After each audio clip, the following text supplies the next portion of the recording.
What's up, everybody? Welcome back to the channel. I'm Jeremy. You guys are watching Morphs.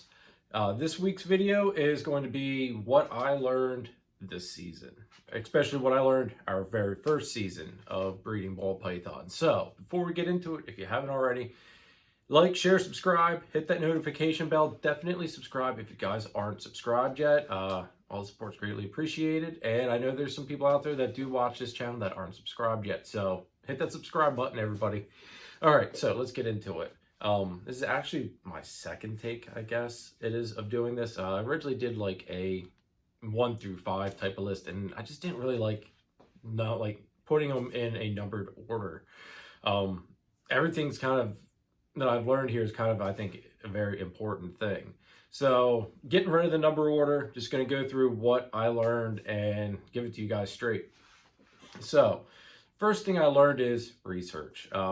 You can never do too much research. Make sure you be from researching how to pair and the signs of that your females give you to eggs and setting up the egg boxes, and if you're going to cut, cutting properly and taking care of them from after they hatch, getting them on their first meals and everything. It's very important to do your research. It makes everything a whole lot easier if you do that. Watch people's videos, read, really listen to like their failures. You can learn a lot from other people's failures. You learn what to do, what not to do, and the successes as well. Pay attention to that too, because what one person has success doing might help you out with, say, something you're having a problem with. So just keep your ears open and pay attention and learn.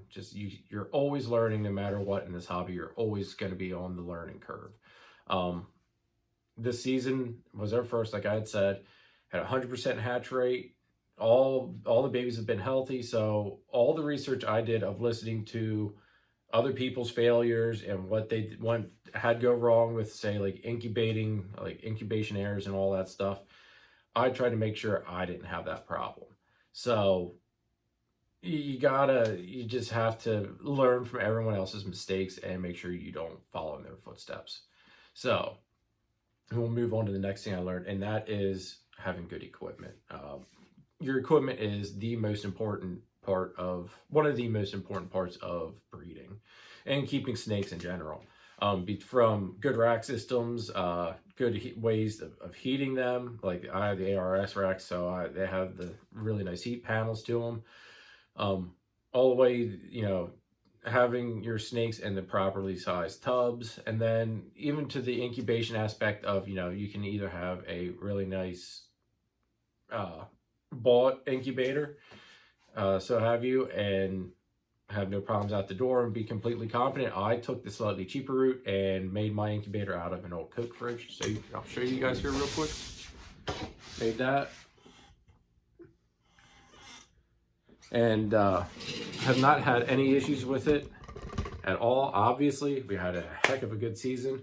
I did fire it up months in advance to make sure everything was working properly, make sure all the it would hold heat properly, the fan, make sure that all the fans worked. I put it through a good test and felt fairly confident that it was going to perform and do what it needed to be doing for me. So that's another thing. Test your equipment. Make sure it works. Just even your racks, turn them on, test them out, make sure that they're working properly before you even put your animals into them. Good equipment is key to being successful in this industry. On top of that, just taking good care of your animals. I take care of my animals as best as I can. Try to make sure they're all cleaned out, all clean and healthy, and fresh water and fed. I feed the adults every 2 weeks. Hatchlings get fed every week. So try to make sure all of them are fed and taken care of as best to my ability as possible. And that's just a big key there, making sure your animals are healthy and at the proper weight to be breeding and all that stuff. I mean, the stuff you learn firsthand by doing this is just out of this world. It's hard to even put it into a video. I'm going to try to keep this video short, so I'm kind of rushing through it a little bit. Next thing would be is keeping good records as far as, when they last fed, their shed cycles, for just across the whole board as far as keeping them. And then with your females that you're breeding, keep track of like the follicle size development. If you have an ultrasound, you can obviously measure them. I don't have an ultrasound, so I kind of do the old-fashioned way of palpating, and I do that to the best of my ability. It's kind of hard, especially in the early developments. I'll probably be making a video on palpating here later on this season.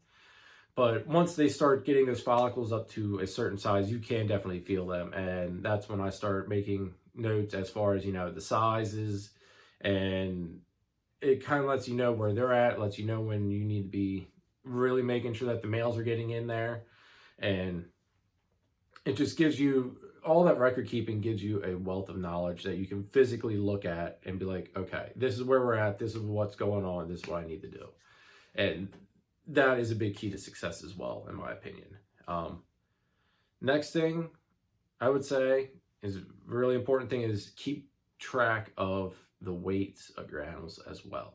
Not so much the females, because they're gonna, normally once they start their building thing, they're just kind of going on, they're eating like, they're just ferocious. The males, really keep track of your males. I know Drogon, our GHI Mojave male, went off food basically the whole season. He did take a rat here and there, but he did get to a point where it was just like he was not eating at all. And I started really keeping track of his weight. And truth be told, he started, getting a little bit thin. And it's like, you know what? You're done, dude. I took him out of the breeding rotation. Luckily, he did get the job done. I was happy about that. But I was not going to risk him breeding himself to death, me losing him. He's an awesome snake. And it just wasn't worth it for a clutch of eggs. So you really have to keep track of what's going on with your animals, especially your males, because of how they act. Just take good care of them and keep track of what's going on with them. The signs that they tell you speak volumes. Snakes can't talk to you, obviously, but their actions tell you a lot of what's going on. Like the females being on at the cool end of the tub, telling you that they're building follicles. They switch over to the hot end of the tub all of a sudden, and it's telling you, hey, they're probably getting close to ovulation and all that good stuff. So with what they're doing tells you a lot. You just have to pay attention to signs. And throughout this season, I'm going to be making like a breeding series. So I'll be going over all this stuff as it happens and goes on. Now that I'm more confident and I've got a season under my belt and I know a little bit more of what I'm looking at and what's going on. So next thing is being prepared. Being prepared is, you're never prepared. Let's just face it. You can think you're prepared, and there's always a curveball no matter what's going on. You're always going to hit a curveball or a bump in the road. I personally thought I had enough rack space for this season. I knew I was cutting it a little bit close, but I thought first year females are probably going to lay 4 or 5 eggs. Wasn't going to get any big clutches, so I thought what I had was enough. Well, I was right, but if I would have gotten 5 clutches instead of 4 clutches, I definitely would have been screwed. There's no other way to put it. I would have been screwed.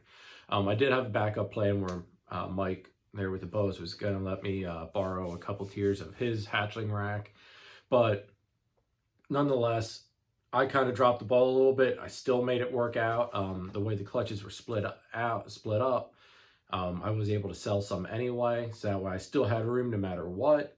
But it was going to be close. I'm not going to lie. It was going to be really close. So what I did this season with the profits of selling some of the hatchlings from, or what I'm doing next season with the profits of this season's hatchlings that I sold so far, is I bought more hatchling space, bought another portion of a rack for the hatchlings from this season to go get moved into once they get up to size to move over, and just kind of getting my infrastructure built up even better. That's a big thing. you know, being prepared, knowing what you're getting into, basically. I expected that I'd be selling more snakes than what I did this season. Big thing, a big learning thing for me was, and I knew it was going to happen to an extent, but once you start producing your own stuff, it's like, hey, this was free. It didn't cost me any money. Cool, I'm going to keep it. And you can't keep it all, guys. You really can't. I mean, you got to kind of pick and choose what's going to help your projects out, what's not going to help your projects out so much. Upgrade your genetics as you can and as you need to, and just kind of pick and choose what's going to be best for you. I know one clutch, I did keep everything out of it, just because the odds, the sex ratio on that clutch was awesome, and the combos worked out good for me to keep them. So I did keep all those, kept 2 out of the 3rd clutch, sold the rest of those. And so, I mean, I picked and choose, you know, what was more important. Obviously, my recessive projects, I kept a decent amount out of those. No, clutch 1, I did sell like 3, 1 male, 2 females that were normals, that were double head, TSK, Xanthic, and Clown. So, you know, picked and choose a little bit as to what was going to go, what was going to stay. And that's important. You guys, you have to, you know, be thinking ahead and be planning. All right, so I just got done editing the video and realized it's a little on the lengthy side. Figured over 20 minutes, you know, a little lengthy. So I'm going to split this video into 2 parts. So stay tuned for part 2. And make sure you guys like, share, subscribe. Definitely subscribe if you're not. Hit that notification bell if you haven't already. And catch you next time for part 2. Take it easy.